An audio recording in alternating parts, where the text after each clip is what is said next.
ఈరోజు ఒక్క నెల కార్యక్రమం కంప్లీట్ అయింది. కానీ ఖచ్చితంగా యోగా మీరు చేస్తూనే ఉండాలి. 21 మే నుంచి 21 జూన్ వరకే ఈ ప్రోగ్రాం ఉండకూడదు. అది నేను అందరికీ ఒక కోరిక నా నుంచి. ఇప్పటివరకు చూస్తే జిల్లాలో 7 ప్రోగ్రామ్స్ చేశాము. 4 టూరిస్ట్ ప్లేసెస్ లో చేయడం జరిగినాయి. పులిగుండులు 1, బోయాకొండ టెంపుల్లో చేయడం జరిగింది, కాణిపాకం టెంపుల్లో చేయడం జరిగింది, కుప్పం కాన్స్టిట్యున్సీలో కన్ముంది ఫోర్ట్ పక్కన కూడా ఈ కార్యక్రమం చేయడం జరిగింది.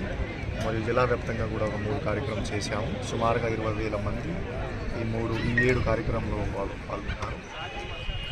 జిల్లా వ్యాప్తంగా చూస్తే కూడా సుమారుగా 5,000 మంది ట్రైనర్స్, ప్రతి ఒక్క మండలాలకి చెప్తే 200 ట్రైనర్స్ కూడా నేను ధన్యవాదాలు తెలియజేస్తున్నాను. వాళ్ళు ట్రైన్ అయ్యి మళ్ళీ మండల స్థాయి ట్రైన్ చేసేసి జనాలు కూడా బాగా ట్రైనింగ్ ఇచ్చారు. ఇప్పటివరకు జిల్లాలో చూస్తే 5 లక్షల పైన సర్టిఫికేట్స్ కూడా కంప్లీట్ చేశాము. సో ఖచ్చితంగా యోగా ద్వారా ఇంకా అవేర్నెస్ వస్తుంది. యోగా ద్వారా అందరికీ ఆరోగ్యం బాగుంటుంది. మన మానసిక మరియు శారీరక సిచ్యువేషన్ ఇంప్రూవ్ అవుతుంది నేను భావిస్తున్నాను. యోగా అందరూ చేస్తూనే ఉండాలి.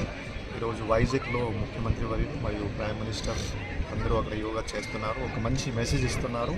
ఆ మెసేజ్ మనం అందరూ తీసుకుని లైఫ్లో ఇంప్లిమెంట్ చేస్తే లైఫ్ బాగుంటుంది.